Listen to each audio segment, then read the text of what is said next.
Caecum, colon, rectum. देखिए आप, सबसे इंपॉर्टेंट स्मॉल इंटेस्टाइन में ये ड्यूडेनम होती है। ये सी शेप इतना सा, ये यू शेप हिस्सा क्या कहलाता है? ड्यूडेनम।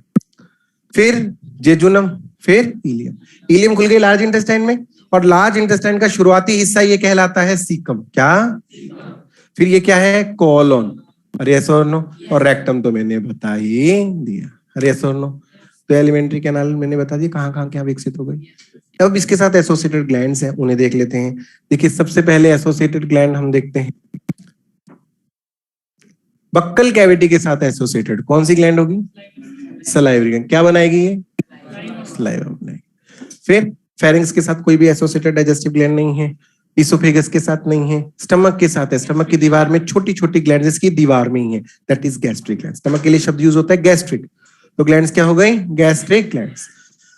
फिर देखिए ड्यूडेनम के साथ एक नहीं, दो नहीं, तीन तीन डाइजेस्टिव ग्लैंड्स एसोसिएटेड है। तीन तीन डाइजेस्टिव ग्लैंड अपना जूस डालते हैं ड्यूडेनम में, स्मॉल इंटेस्टाइन में। कैसे? सबसे लार्जेस्ट डाइजेस्टिव ग्लैंड लीवर अपना बाइल जूस भी इसमें डालती है। फिर ड्यूडेनम के कप में एक ग्लैंड होती है पैंक्रियास, ये अपना पैंक्रियाटिक जूस भी ड्यूडेनम में डालती है। फिर ड्यूडेनम या फिर स्मॉल इंटेस्टाइन की दीवार में छोटी छोटी ग्रंथियां होती हैं, ग्लैंड्स होती हैं, दैट इज इंटेस्टाइनल ग्लैंड्स, ये भी अपना इंटेस्टाइनल जूस इसमें डालती है। Getting no? एक नहीं, दो नहीं, तीन तीन नो? अरे सर नो? तो क्या मैंने ये सही इंडिकेट किया है कि कौन किस में खुल रहा है? देखो बताओ। अरे सर नो? समझ आया? ड्यूडेनम के साथ तीन एसोसिएटेड ग्लैंड्स। इसमें इंपॉर्टेंट बात अभी याद क्या करनी है, इंटेस्टाइनल ग्लैंड का दूसरा नाम होता है क्रिप्स ऑफ लिबरकुन। आप ध्यान से देखिए, इंटेस्टाइनल ग्लैंड ऐसे लग रही हैं जैसे इंटेस्टाइन की दीवार में, ड्यूडेनम की दीवार में दरारें हों। क्या हो? दरारें। और लिबरकुन नाम का जो साइंटिस्ट था ना, उसको ये दरारें दिखी, बाद में पता लगा ये दरारें साधारण नहीं है, ये क्या है? Intestinal glands. तो उसने अपना नाम दे दिया लिबरकुन की दरारें, क्रिप्स ऑफ लिबरकुन। अरे यस और नो? समझ आया? तो स्ट्रक्चर में हमें ऊपर से लेकर नीचे एक एक पार्ट पढ़ना है, और साथ में एसोसिएटेड ग्लैंड्स। जैसे पहले पढ़ेंगे माउथ, फिर बक्कल कैविटी, फिर क्या पढ़ेंगे? फिर क्या पढ़ेंगे? बक्कल कैविटी के साथ ही क्या पढ़नी पड़ेगी? इसके साथ एसोसिएटेड सलाइवरी ग्लैंड, और इसी के साथ इसका जूस सलाइवा। फिर फेरिंग्स, फिर इसोफेगस, फिर स्टमक, स्टमक के साथ ही गैस्ट्रिक ग्लैंड, फिर गैस्ट्रिक जूस भी, फिर intestine, small intestine, duodenum, duodenum के साथ ये तीनों ग्लैंड पढ़नी पड़ेंगी। लीवर, इसका जूस बाइल भी पढ़ना पड़ेगा। पैंक्रियाटिक, पैंक्रियास, फिर पैंक्रियाटिक जूस, फिर इंटेस्टाइनल ग्लैंड, उसका इंटेस्टाइनल जूस, उसके बाद जेजुनम, इलियम और लार्ज इंटेस्टाइन। ऑर्डर समझ आया? ऊपर से लेकर पार्ट पढ़ेंगे, उसके साथ उसकी ग्लैंड, और उसके साथ उसका जूस भी पढ़ना पड़ेगा। फिर फंक्शन पढ़ेंगे जो अंडर 5 हेडिंग्स। गेटिंग और नॉट? तो पहली हेडिंग क्या डालेंगे स्ट्रक्चर में? पहली हेडिंग क्या डालेंगे? माउथ। इन दोनों को एक साथ पढ़ेंगे तो हेडिंग डालेंगे माउथ एंड बक्कोफेरेंजियल कैविटी। एक बात और बताऊं, एनिमल टिश्यू का पॉइंट है क्या? एनिमल टिश्यू वाले सर ने तुम्हें बताया होगा कि हमारी बॉडी की सारी चीजें किससे बनी है? सेल से। और सेल की उत्पत्ति तीन ही मम्मियों से हो सकती है। वो तीन मम्मियां कौन कौन है? एक्टोडर्म, मीजोडर्म और एंडोडर्म। तीन ही मम्मियों से हमारी बॉडी के सेल्स की उत्पत्ति हो सकती है। गेटिंग और नॉट? तो लोग हमसे पूछते हैं, लीवर दे दिया हाथ में, बताओ इसका ओरिजिन क्या है, उत्पत्ति क्या है? एंडोडर्म से बना है लीवर, उसके सेल, उसको बनाने वाले सेल कहां से आए हैं? एंडोडर्म। उसी तरह लोग बोलते हैं, बताओ ये एलिमेंट्री कैनाल जो है इसका ओरिजिन क्या है? तो तुम्हें बड़ी देसी भाषा में याद रखना है, मॉड्यूल में हालांकि लिखा है, इसका ऊपर का हिस्सा और नीचे का हिस्सा एक्टोडर्मल है। कैसा है? और बीच का हिस्सा एंडोडर्मल है कि नहीं? अच्छा, मॉड्यूल में ये भी लिखा है, ऊपर का हिस्सा माउस से लेके हार्ड पैलेट तक, नीचे का हिस्सा एनल कैनाल से एनस तक। इतना याद नहीं करना है, बस ऊपर और नीचे का हिस्सा एक्टोडर्मल है, बीच वाला हिस्सा। गेटिंग और नॉट? तो हेडिंग डालेंगे स्ट्रक्चर में, पहली heading mouth and buccopharyngeal cavity. Note करेंगे, नहीं फोटो नहीं लेनी है आपको। जो मैंने, देखो मेरी बात सुनो, जो मैंने पढ़ाते समय एक्स्ट्रा नोट किया ना, वो नहीं नोट करना आपको। जो बेसिक स्ट्रक्चर थी ना जो मैंने पहले बनाई थी, वो नोट करना। और जिसका कुछ छूट भी गया लिखना, घबराओ नहीं, रोज का काम रोज कर रहे हैं, आपको घर जाके मॉड्यूल में सारी चीजें मिल जाएंगी, आप नोट कर सकते हैं। और वैसे भी मैं एक दिन में 1 से 1.5 स्लाइड पढ़ाता हूँ। गेटिंग और नॉट? तो इसलिए घबराएंगे नहीं, 1-2 लेक्चर में आपको अडेप्टेशन आ जाएगी। नहीं, मॉड्यूल सिर्फ, एनसीईआरटी जब मैं कहूंगा तब पढ़ना है।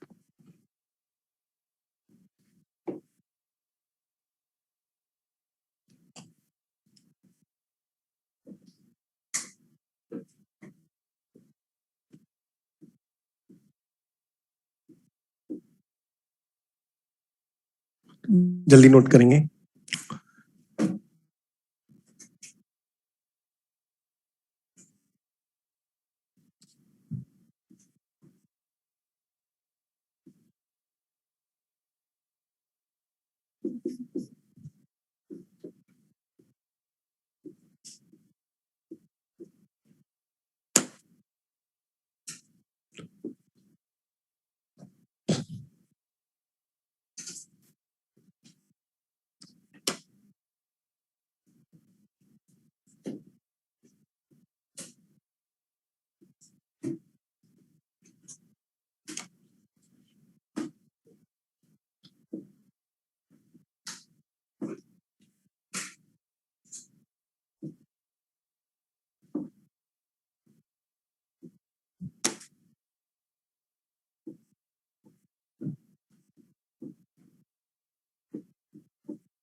कोई बच्चा मोबाइल का उपयोग नहीं करेगा क्लास में, जिसका मैंने देख लिया। कई बच्चे ऑडियो वगैरह भी करते हैं, अवॉइड करें, कुछ भी नहीं करें। आप जो है क्लास में ध्यान से सुने। मैं तुम्हें बिल्कुल 11th का टॉपिक है, हालांकि मैं प्रोजेक्टर पे भी पढ़ा सकता हूँ। मेरी ही स्लाइड्स हैं जो आपको बायोमेजिका में मिलती हैं और इसमें चलती हैं, उससे पढ़ा सकता हूँ, लेकिन ऐसा नहीं कर रहा हूँ। क्यों? क्योंकि मुझे तुम्हें बेसिक से पढ़ाना है, एक एक चीज क्लियर करनी है, इसलिए मैं मेहनत कर रहा हूँ, तो आप भी करें। तो कोई बच्चा मोबाइल का उपयोग नहीं करेगा।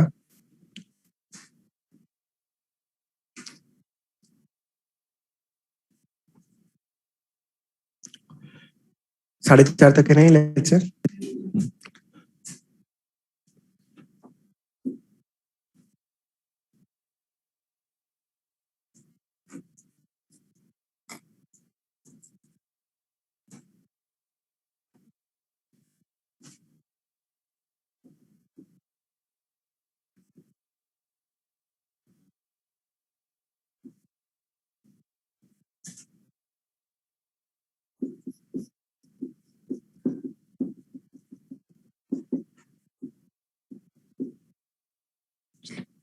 चलिए, ये लास्ट स्लाइड है, नोट करते रहना, पहले से सुन लेंगे, इसके बाद नहीं पढ़ेंगे। लास्ट स्लाइड है, वो ध्यान से सुनना है, एक एक बात। स्टॉप राइटिंग, नोट करते रहना, एक एक बात ध्यान से सुनेंगे। देखिए, हम पढ़ रहे थे डाइजेस्टिव सिस्टम, और डाइजेस्टिव सिस्टम को पढ़ना तय हुआ है स्ट्रक्चर और फंक्शन की फॉर्म में। स्ट्रक्चर में सबसे पहले ऊपर से लेकर नीचे तक एक एक पार्ट की स्ट्रक्चर हमें डिटेल में पढ़नी है। सबसे पहले माउथ पढ़ते हैं। तो माउथ के बारे में मैंने बता ही दिया, हॉरिजॉन्टल स्लिट लाइक ओपनिंग है, फूड इससे हम अंत ग्रहण करते हैं, मतलब इंजेक्शन करते हैं। और जो हमारा माउथ है, ये कवर्ड है अपर एंड लोअर लिप से, और लिप पे एनिमल टिश्यू से क्वेश्चन आता है कि बाहर इसमें क्या है, थिननेस एपिथेलियम है ना, स्किन है, और अंदर गीले वाला एपिथेलियम है, दैट इज म्यूकोसा। गेटिंग और नॉट? अब इंपॉर्टेंट बात क्या है कि मैं बोलते समय मुंह को हिला पा रहा हूँ, बंद कर पा रहा हूँ, खोल पा रहा हूँ, है कि नहीं? और बायोलॉजी में, जूलॉजी में किसी भी चीज को हिलाने डुलाने के लिए क्या चाहिए होती है? मसल। क्या? मसल। अब मेरा जो मुंह है वो बोरे के मुंह जैसा है। बोरा समझते हैं? अगर बोरे का मुंह मुझे बंद करना हो तो धागा कैसे लपेटना पड़ेगा? गोल गोल। अरे है कि नहीं? तो उसी तरह अगर ईश्वर को मुंह के आजू बाजू मसल नाम का धागा लपेटना था तो कैसे लपेटेगा? गोल गोल। अरे सर नो, तो ये गोल गोल मसल है। और अगर कोई मसल गोल गोल अरेंज हो उसके लिए शब्द यूज होता है ऑर्बिकुलरिस। क्या? और ओरिस शब्द यूज हुआ है मुंह के लिए। माउथ को क्या बोलते हैं? ओरिस। इस मसल का नाम क्या हो गया? ऑर्बिकुलरिस ओरिस। अगर आंखों के लिए ओक्यूली शब्द यूज होता है तो बताओ ये वाली मूवमेंट कौन सी मसल ने कर भाई? ऑर्बिकुलरिस ओक्यूली। समझ आए शब्दों को पढ़ना? चलिए आगे चलते हैं। माउथ से फूड अंदर गया बक्कल कैविटी में, और ये है हमारे एक्सटर्नल नॉस्ट्रिल। क्या है?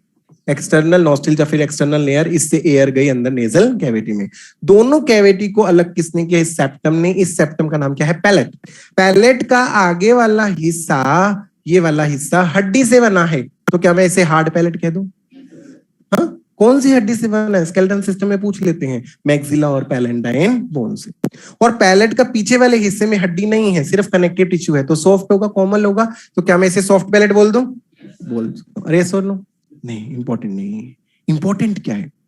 सॉफ्ट पैलेट का अंतिम हिस्सा, ये देख रहे हैं आप, ऐसे पेंडुलम लाइक लटकन बना रहा है गले में, और इस लटकन को आप देख भी सकते हैं। मुंह के अंदर देखेंगे आप किसी के, तो ये लटकन बीचों बीच लटकती दिखेगी। हाँ? और इस लटकन को क्या बोलते हैं? ऊवुला। क्या? ऊलाला नहीं, ऊवुला। और वेलम पैलेटी। क्या? Welham palette. क्यों सर, इसमें इतना इंपॉर्टेंट क्या है? क्या है? क्या बीचों बीच मुंह के अंदर लटक रहा है और आपको अच्छा लग रहा है? क्या इसमें इंपॉर्टेंट क्या है? ये ऐसे होकर के पीछे जा करके इस छेद को बंद करता है। वाह सर वाह, एक चीज समझ नहीं आ रही और दूसरा छेद क्या अपने यहाँ पर? ये क्या है सर? ये है इंटरनल नॉस्ट्रिल। क्या? Internal nostril. हवा एक्सटर्नल नॉस्ट्रिल से नेजल कैविटी आई, नेजल कैविटी से फेरिंक्स में जाएगी इस छेद के थ्रू, इंटरनल नॉस्ट्रिल या फिर इंटरनल लेयर। तो जब हमने खाना निगला, स्वेलो किया, डीग्लूटिनेट किया, इसका मतलब होता है खाना गुलेट नाम के छेद में डाला। खाना निगलना मतलब गुलेट नाम के छेद में डाला। तो खाना गलत रास्ते पे तो जा सकता है, अरे ऊपर भी तो जा सकता था। तो खाने को समय इस रास्ते को बंद करना पड़ेगा। कौन करेगा? ऊवुला।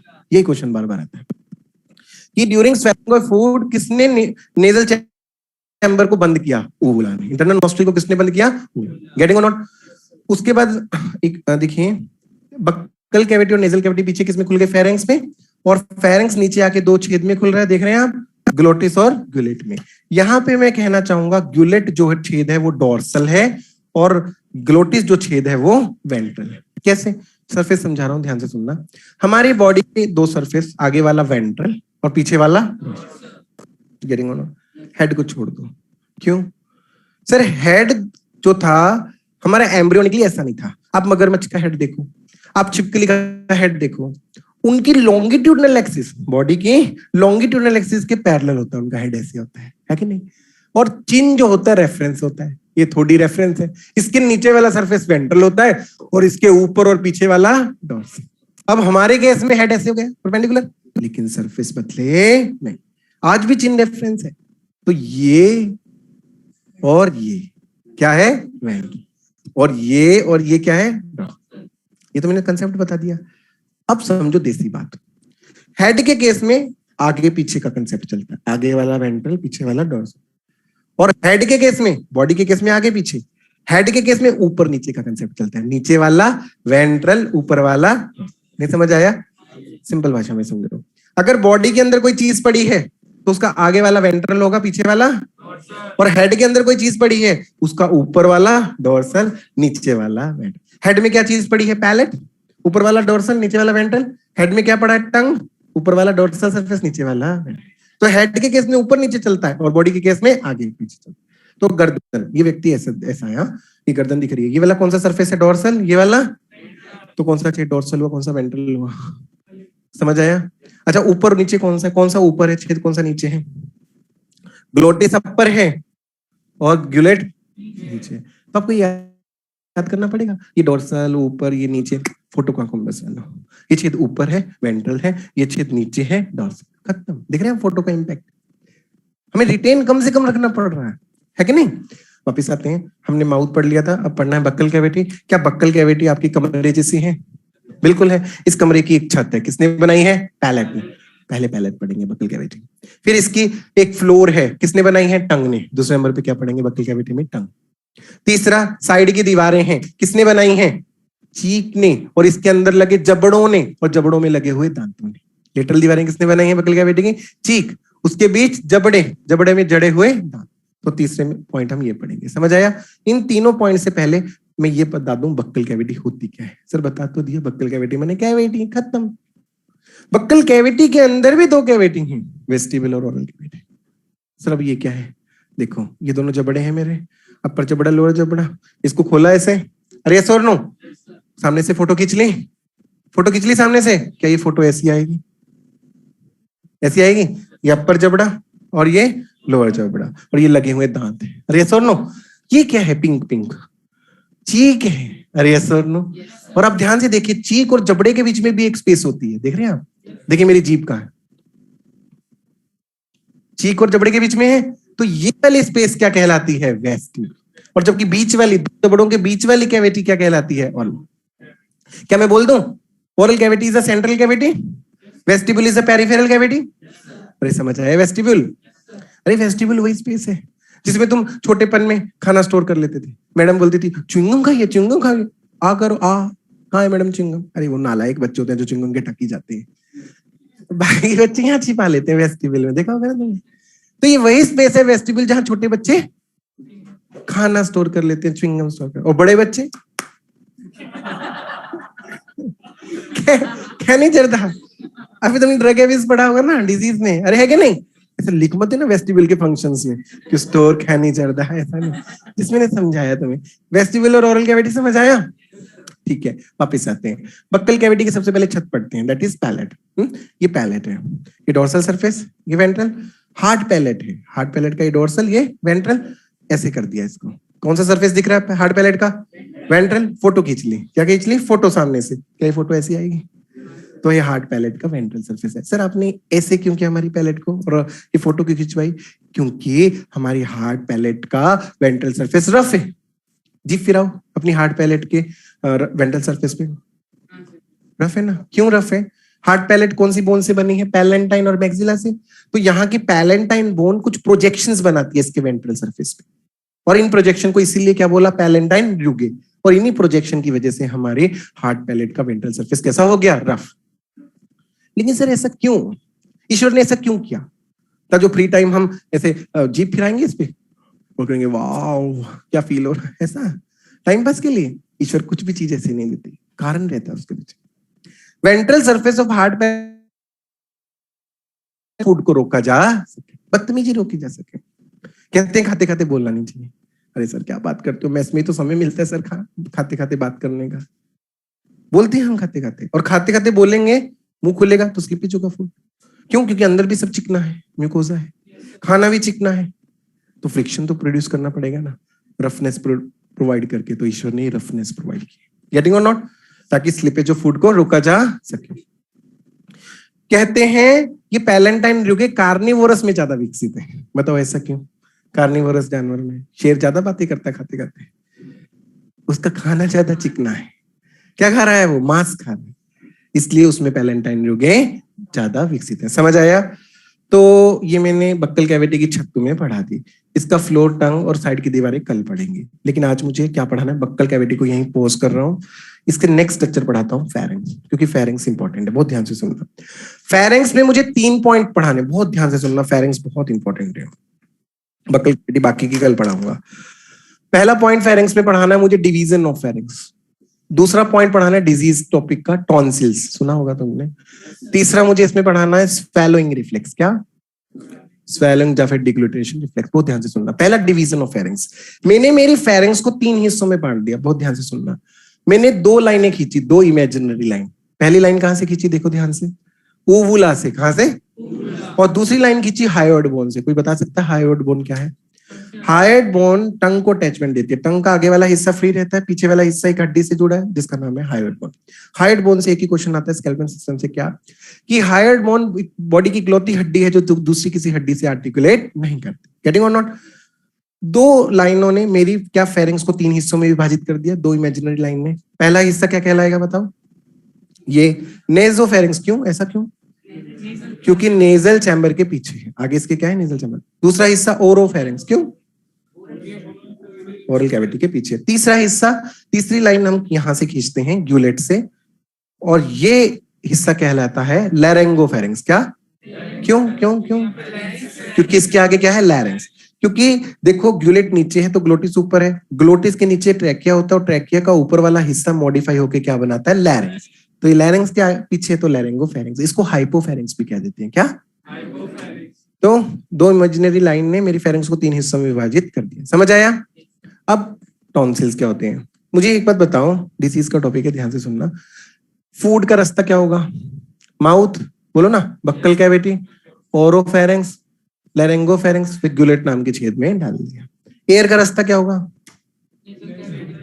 है एयर का रास्ता क्या होगा?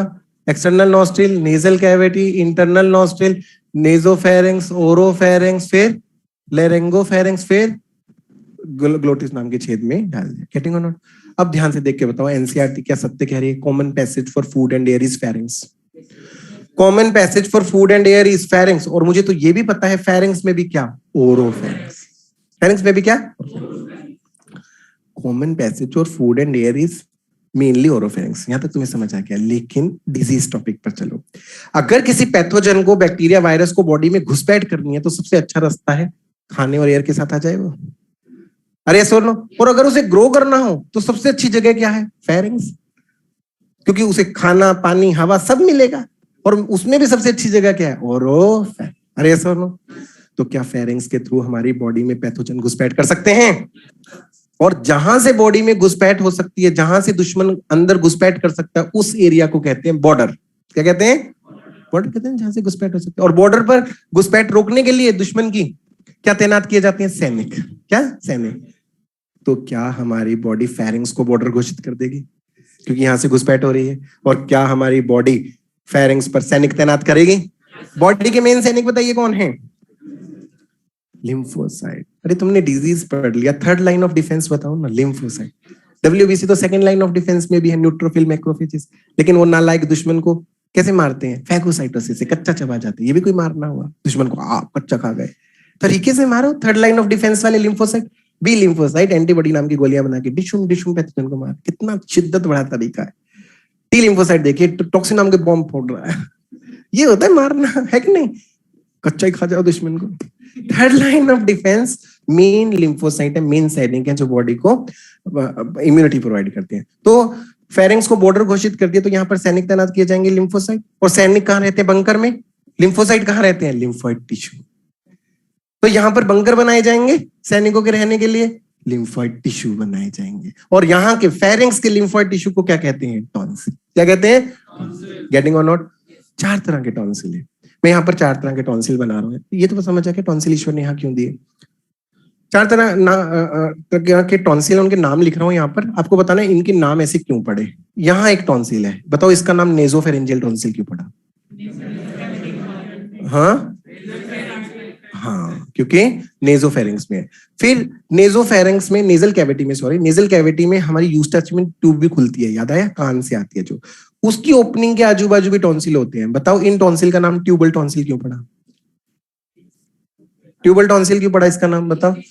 क्योंकि ट्यूब की ओपनिंग के आसपास है। अच्छा, फिर पैलेट के, ये पैलेट है, पैलेट के पोस्टीरियो लेटरल, ये पैलेट के पोस्टीरियो लेटरल, एक इधर एक उधर, यहां भी टॉन्सिल होते हैं। इस टॉन्सिल का नाम बताओ, पैलेंटाइन टॉन्सिल क्यों पड़ा? हाँ, पैलेट के पास है। अरे यही तो वो टॉन्सिल है जो तुम डॉक्टर के पास जाते हो, सर थूक नहीं गिटका जा रहा, सर खाना गिटकने में दिक्कत आ रही है, सर देखना क्या हुआ, तो यही हाथ लगाता है। Posterior lateral palatine tonsil. यही टॉन्सिल मोस्ट कॉमनली सूजते हैं। सूजना मतलब इन्फ्लामेशन, इन्फ्लामेशन मतलब आइटिस, टॉन्सिलाइटिस। डिजीज से क्वेश्चन आता है, acute tonsillitis is most common in palatine tonsil. क्यों क्यों क्यों? ये सबसे ज्यादा क्यों सूजते हैं? ओरोफेरिंक्स में है। ओरोफेरिंक्स में ही तो बैक्टीरिया ग्रो कर सकता है, कॉमन पैसेज। अरे है कि नहीं? अरे इसी टॉन्सिल को तो हाथ लगाता है, इजोफेरेंजियल टॉन्सिल को थोड़ा हाथ लगाता है, अंदर हाथ डाल के टच करता है। अरे है कि नहीं? उसके बाद जीभ के लिए शब्द यूज होता है लिंगुआ। क्या? या फिर ग्लॉस। तो यहां जीभ के पीछे भी टॉन्सिल होते हैं। बताओ इन टॉन्सिल्स का नाम लिंगुअल टॉन्सिल क्यों पड़ा? क्योंकि एसोसिएटेड विद द जीभ, तो लिंगुअल टॉन्सिल। समझे? अब देखो एक रिंग बन गई है। देखिए एक रिंग बन गई है। सबसे ऊपर, मतलब मैंने सामने से फोटो खींची है, मुंह ऐसे किया और फोटो खींच ली। सबसे ऊपर कौन से टॉन्सिल है? नेजोफेरिंजियल। सबसे नीचे कौन से हैं? Lingual tonsil. इनका एक ग्रुप है, इसका एक ग्रुप है। पेयर में कौन से टॉन्सिल है? Tubal tonsil, palatine tonsil. अरे चार इधर फिर इधर, रिंग बन गई ना। सामने से फोटो खींची। तो इस रिंग का नाम है वॉल्डेयर रिंग। क्या नाम है? Waldeyer's ring. ये क्वेश्चन मुझे करवाना था, इसलिए इतनी रामायण गई। Waldeyer ring is a ring of tonsils. Waldeyer ring का काम बताइए एक शब्द में। प्रोटेक्शन नहीं, अच्छा शब्द इम्यूनिटी। अरे प्रोटेक्शन शब्द तो रिप्रोडक्टरी जो इंस्ट्रूमेंट यूज करते हो वो भी तो प्रोटेक्शन करती है। अरे है कि नहीं? तो प्रोटेक्शन भाई ऐसे इन जनरल नहीं बोलो, इम्यूनिटी बोलो। वॉल्डेरिंग क्या प्रोवाइड कर रही है? इम्यूनिटी। समझ आया? टॉन्सिल्स हो गया। फिर स्वेलिंग रिफ्लेक्स। अच्छा खाना तुम्हारा गिलेट में जा रहा है, इसे कहते हैं निगलना, स्वेलिंग डिग्लूटिनेशन। अरे सुन लो, क्यों जा रहा है? तीन गलत रास्ते और भी हैं, वहां क्यों नहीं गया खाना? ऊपर नेजल कैविटी में क्यों नहीं गया? बाहर क्यों स्लिप नहीं हो गया? ग्लोटिस में क्यों नहीं गया? तीन गलत रास्ते समझ आए? इनमें खाना क्यों नहीं गया? पहले बताओ ऊपर क्यों नहीं गया? उबला ने नेजल कैविटी को बंद कर दिया, इंटरनल नोस्ट्रल को। बाहर क्यों नहीं गया? बाहर स्लिप क्यों नहीं हुआ? पैलेंटाइन यूगे ने उसे रोक लिया। अरे यस और नो? अरे यस और नो? अरे यस और नो? नो बेटा नो। पैलेंटाइन यूगे का मेन काम नहीं, हमारे अंदर तो ज्यादा विकसित होती ही नहीं है। मतलब physiology is all about you. कुछ चीजें आप खुद ट्राई करके देख सकते हैं। खाने को बाहर जाने से कौन रोक रहा है? कौन है जो ओरल कैविटी को बंद कर रहा है? चलिए थूक गिट की अपना, थूक गिट की। आपकी जीभ किसको टच कर रही है? पैलेट को। तो ये रास्ता किसने बंद किया? मेनली टंग। गेटिंग और नॉट? तीसरा खाना ग्लोटिस में क्यों नहीं गया? ग्लोटिस में क्यों नहीं गया? एपिग्लोटिस नाम का ढक्कन इस तरह से बंद हो गया। अरे सर नो? अरे सर नो? अरे सर नो? नो बेटा नो। सर आप पागल करेंगे। अरे एपिग्लोटिस बंद हो रहा है, क्या दिक्कत है आपको? होने दो ना बंद। एपिग्लोटिस नीचे नहीं आता, ग्लोटिस ऊपर जाता है। बंद होने। वाह सर वाह वाह। मतलब आपको पतीला ढकना हो तो थाली ऐसे रखोगे, पतीला ऐसे ढकोगे। उंगली रखिए यहाँ पे। आपने उंगली कहाँ रखी है? लैरिंग्स पे। यहाँ रखिए, देखिए आप देखिए ना, थूक गिट किए। जा रहा है कोई चीज ऊपर तो ग्लोटिस ऊपर जाता है, एपिग्लोटिस से बंद होने। एपिग्लोटिस नीचे नहीं आता। अरे यस और नो? तो कुल मिला के तीनों रास्ते बंद हो गए। खाना कहाँ जाएगा? गिलेट नाम के छेद में। तो समझे कि स्वेलिंग को स्वेलिंग रिफ्लेक्स क्यों कहते हैं, डीग्लूटिनेशन को डीग्लूटिनेशन रिफ्लेक्स क्यों कहते हैं? क्योंकि ये तीनों रास्ते अपने आप बंद हुए हैं, आपने उंगली डाल के बंद नहीं किए। गेटिंग और नॉट? समझ आया स्वेलिंग रिफ्लेक्स? लास्ट क्वेश्चन, किस किस बच्चे को ये बात समझ आ गई कि स्वेलिंग के समय there is temporary stoppage of breathing, temporary cessation of breathing, क्योंकि सांस नली बंद हो गई ना। अरे यस और नो? इसे कहते हैं एपनिया। क्या कहते हैं? एपनिया। रेस्पिरेटरी सिस्टम में पढ़ा होगा। पनिया मतलब ब्रीदिंग, ए मतलब एब्सेंट। तो टेम्परेरी सीजेशन ऑफ ब्रीदिंग होती है ड्यूरिंग स्वेलोइंग रिफ्लेक्स। समझ आया फेरेंक्स? अरे यस और नो? वापिस आते हैं, कल बक्कल कैविटी कंटिन्यू करेंगे। इसकी छत पढ़ ली हमने, कल इसकी फ्लोर पढ़ेंगे। क्या? टंग। नोट करेंगे इससे।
आपको मुझे एग्जैक्टली फॉलो करना है, घर जाके जितना मैंने पढ़ा है उतना पढ़ना है। फिजियोलॉजी बहुत चटकारे वाला टॉपिक है, इसको हम कितना भी खींच सकते हैं, फेरिंग्स में मैं 10 क्लास ले सकता हूँ, लेकिन हमें उतना पढ़ना है जितना हमारे काम का है और हमारे सिलेबस में है, जिससे हमारे बाकी सारे कंसेप्ट क्लियर हो जाए। तो जब मैं फिजियोलॉजी पढ़ाऊंगा आपके दिमाग में बहुत ऊट पटांग क्वेश्चन हो सकते हैं, उन पे काबू रखें। चटकारे वाली कोई भी चीज हम डिस्कस नहीं करेंगे, इसलिए जितना मैं पढ़ाऊं, जो मैं सोच रहा हूं उतना सोचना है। फिजियोलॉजी नॉर्मल चीजें पढ़ते समय कभी भी उल्टा नहीं सोचना है, सुल्टा। क्योंकि अगर आप फिजियोलॉजी पढ़ते समय इफ बट में पढ़ गए, कई आपको बेसिक ओरिएंटेशन आएगी ही नहीं, आपकी लर्निंग रुक जाएगी। इसलिए बस कायदे से पढ़ते जाएं, आपके सारे डाउट्स क्लियर हो जाएंगे, अपने आप आगे आगे क्लियर हो जाएंगे। और लास्ट में फिजियोलॉजी जब मैं खत्म करूंगा, लास्ट में डिस्कशन करवाता हूँ, बिल्कुल लास्ट में, उसमें तो और क्लियर हो जाएंगे चीजें। उसमें मैं चटकारे वाली चीजें मैं एक्सप्लेन करूंगा। लेकिन मैं दोबारा कह रहा हूं, सिर्फ सुलटा सोचो, उल्टा नहीं। गेटिंग और नॉट? जब आप घर जाके मॉड्यूल से पढ़ेंगे, कुछ 5% ऐसी चीजें हो सकती हैं जो मैंने अभी नहीं पढ़ाई है, मॉड्यूल में लिखी होंगी, तो उनको देख के फैलना नहीं है, और ये क्या हो गया, ये कैसे आ गया, सुनने से पढ़ाया नहीं, कोई बात नहीं, आगे मैं पढ़ा दूंगा। और कुछ रटने वाली चीजें हो सकती हैं, मिलकी वेल की टंग इमूवेबल होती है, तो सर क्या करें, रटना इसे। गेटिंग और नॉट? तो इन चीजों को मेच्योर माइंड जो है की तरह ट्रीट करना, कि हम मेच्योर हैं और धीरे धीरे धीरे धीरे चीजें कवर हो जाएंगी। फैलने वाली आदत अपनी छोड़ देना। अरे यस और नो? तभी आपको अच्छे से फिजियोलॉजी समझ आएगी और आजू बाजू के जो कंसेप्ट है एनिमल टिश्यू के, डिजीज के, वो भी क्लियर हो जाएंगे।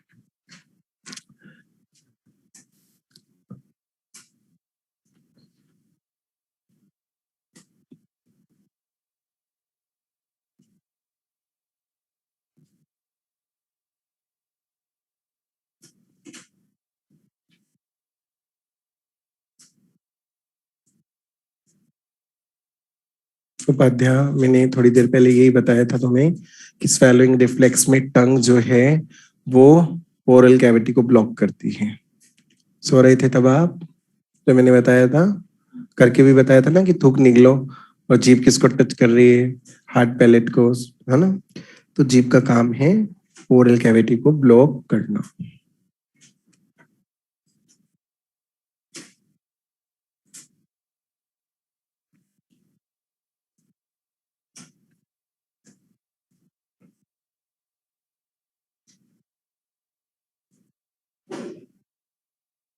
कोई भी बच्चे इस तरह की मानसिकता नहीं बनाए, जैसा कि हमारे हॉस्टल के सीनियर फीनियर बोलते रहते हैं, सिर्फ एनसीईआरटी पढ़ लो काम चल जाएगा।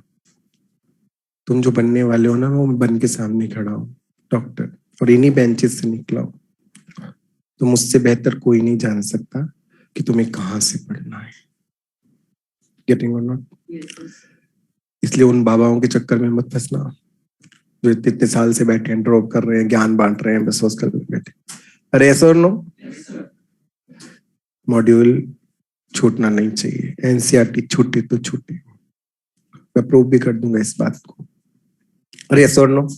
मॉड्यूल छूटना नहीं चाहिए।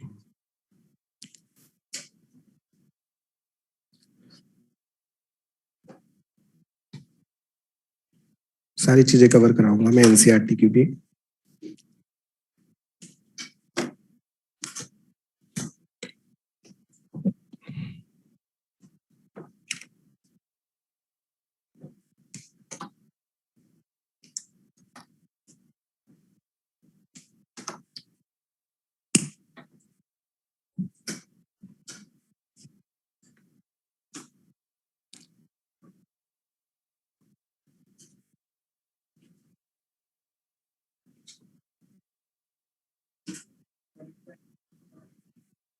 कहाँ पे बेटे? Palatine UK, UK. और डायरेक्ट फेयर किया करो। कुछ बच्चे मैंने देखा रफ कॉपी में नोट कर रहे हैं, ये क्या खेल पाल चल रहा है? इतना समय है क्या हमारे पास? रफ फिर फेयर, ये सब स्पून फीडिंग से निकलो बेटे, एक बार में फेयर करो। मेरी बात समझ रहे हो? तो ये सब खेल पाल छोड़ो, ये छोटी क्लास की हरकतें छोड़ो। तुरंत फेयर करो उसे और 2 कलर के पेन यूज करो, बस सफिशिएंट है, ज्यादा मेहंदी डिजाइन नहीं निकालो।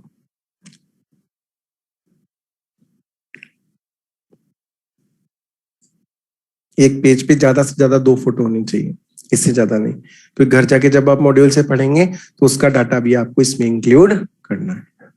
रोज का काम रोज करना है। इसी चीज को पक्का करवाने के लिए मैं अपनी हर क्लास के अंत में 3 बार नारा लगवाता हूँ, रोज का काम रोज, रोज का काम रोज, रोज का काम रोज। मैं बोलता हूँ रोज का काम और तुम्हें बोलना होता है बस रोज। अरे सर नो, नेता बनने के लिए नहीं लगा रहे नारा, इस चीज को पक्का करने के लिए कि रोज का काम रोज ही की ऑफ सक्सेस है। के बाद समझना है, छोटा सा मंत्र है लेकिन यही मंत्र तुम्हें तुम्हारी मंजिल तक पहुंचाएगा।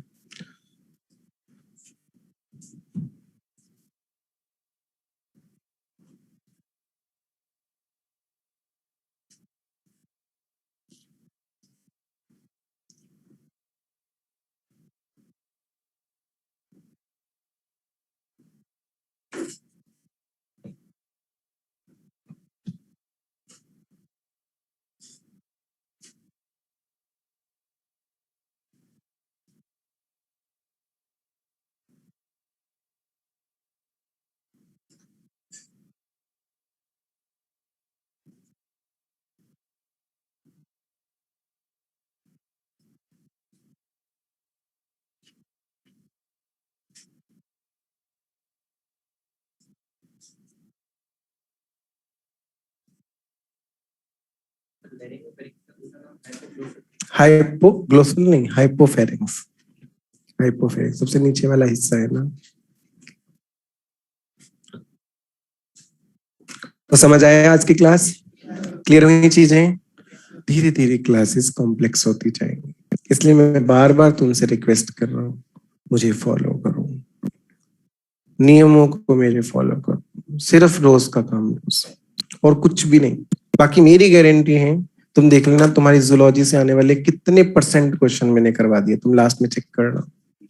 एनिमल टिश्यू क्या, डिजीज क्या, तुम देखना कितने ही टॉपिक्स के क्वेश्चन में कवर करवा दूंगा तुम्हें।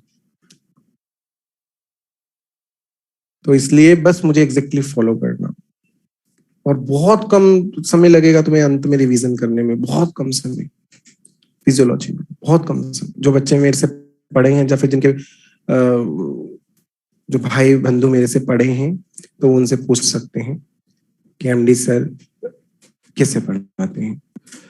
सारी पैसिव स्टडी, सारी क्वेश्चंस से जो स्टडी होती है ना वो अपन कंप्लीट कर लेंगे लास्ट तक, इसलिए बिल्कुल भी चिंता नहीं, मेरे पे छोड़ दो। चलिए नारा लगाएंगे, मैं बोलूंगा रोज का काम और तुम्हें बोलना है रोज। जो बैच नारा अच्छे से लगाता है एनडी उसे अच्छे से पढ़ाता है। अच्छे से पढ़ाना मतलब सारे क्वेश्चन कवर कराऊंगा, सारे कंसेप्ट कवर कराऊंगा और मेरे टॉपिक से जो टॉपिक लिंक करते हैं उनके क्वेश्चंस भी आप कर पाएंगे। अरे यस और नो? बहुत ही बुलंद आवाज में जोश और जोर के साथ नारा लगाएंगे। क्या आप तैयार हैं? रोज का काम, रोज का काम, रोज का काम। Thank you class.